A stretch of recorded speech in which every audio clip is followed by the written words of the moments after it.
Hello everyone, welcome back to another episode of the Bonsai Blacksmith. I'm not sure if I'm in the frame here. Very windy today, to wash my head off these branches. So, today is about lessons learned. Here, I have an Araucaria angustifolia, also known as the candelabra tree or the Paraná pine. It's from South America. It doesn't like low altitudes. It doesn't like the ocean. It's from the Triassic period. Some people call it a living fossil. It is endangered. It's very picky about where it likes to grow. It grows from like a large nut, like a chestnut. It does have male and female versions of the tree. You need both to produce the nuts. They call them piñal. I've developed some trials and errors. This is my fourth Araucaria, the most mature Araucaria angustifolia I've ever had. Most of them are about this tall. All of them have died either in an air pot, in the ground, or in a regular pot. But this is the largest pot I've ever decided to put them in, giving it plenty of opportunity to grow. And some of the things I've learned in my travels or adventures with this particular tree is it does not enjoy the ocean air.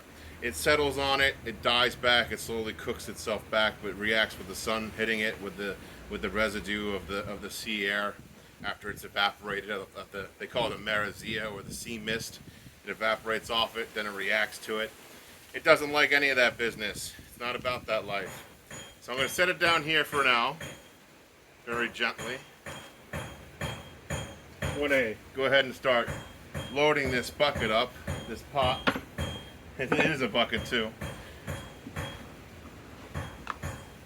Let's see if I go ahead and pour this whole amount on there. If it lets me. Alright. Some people believe in shovels and things, and I just brute force this one here. There we go. Now, in regards to the soil concerns, it likes a little bit of a slightly acidic soil. So what I'm going to do is place some pine bark on the tops to let some of that acidity come in. Now this is just compost. I just use pure compost. What I'm trying to do is make sure that's all broken up nicely. And for the top layer, I'm going to use something that drains a little bit better than this.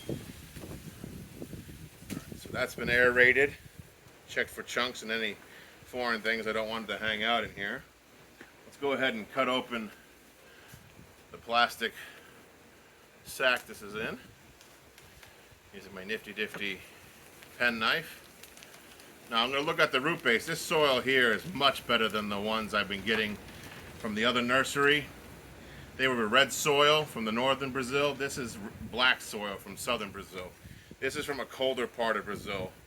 So I'm hoping that will do the trick. It looks exactly like the soil I'm currently planting it in.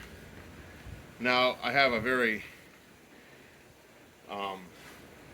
different type of soil here.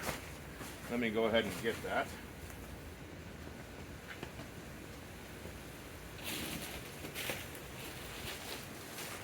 This soil. Got some perlite mixed into it.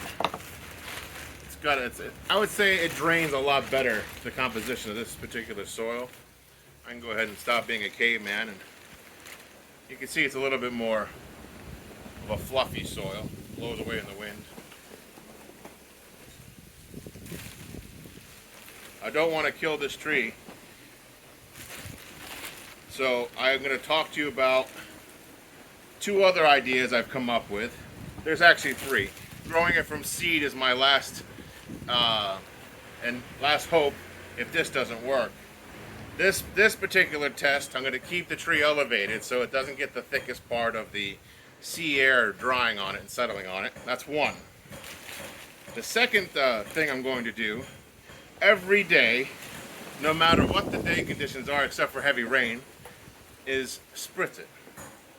Now what that's going to do is I'm going to use regular just tap water and rinse these needles every day. Mind you, if you ever do play with this species, these needles are particularly sharp if you come at them at the right direction, so be careful. going to use the rest of this Carolina soil here, pack it in around the base. I did not disturb the root ball, nor did I need to. As you can see, it wasn't terribly packed, which is a good sign. So when the roots in the old root ball come to the edge where the plastic used to be, it'll come to all this new soil and be able to spread its legs, so to speak. So I need a little bit more soil in there. Don't pack it in too hard, but definitely help get a gain on that settling that you're going to get from pouring water on it all the time. Now, my grandfather was a Christmas tree farmer, and he always says when you transplant a tree, you have to give it gallons of water for at least 4 or 5 days until it's settled itself into the new spot. Not exactly sure if that, that advice for Norway spruce or blue spruce also applies to this conifer here, but it's not bad advice to have moist soil while it tries to establish itself for any tree, any type of plant or tree. So I think that's the last scoop here. I'll give you a 3D view of this tree. Let me explain real quick before I forget. This process of the spritzing, it's again just tap water.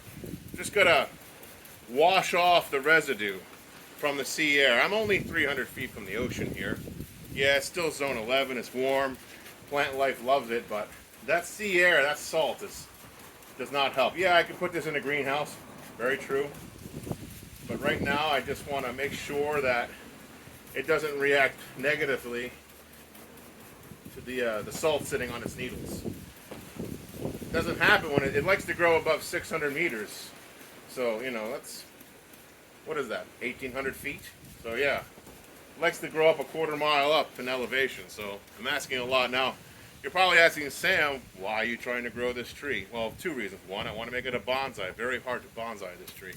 Second reason, there's a tree, a fully mature version of this, maybe 50 years old, 60 years old, growing right on the ocean, about 15 minutes north of me. So I know it can be done. So that's the lessons I've learned so far with the Araucaria in zone 11 near the beach. Growing it slightly outside its normal habitat. Again, it likes that elevation, not used to the sea air. Really needs to mature and establish itself. And I'll keep you posted. When the time comes, this will actually have to be pruned, but I'm going to let it establish itself first.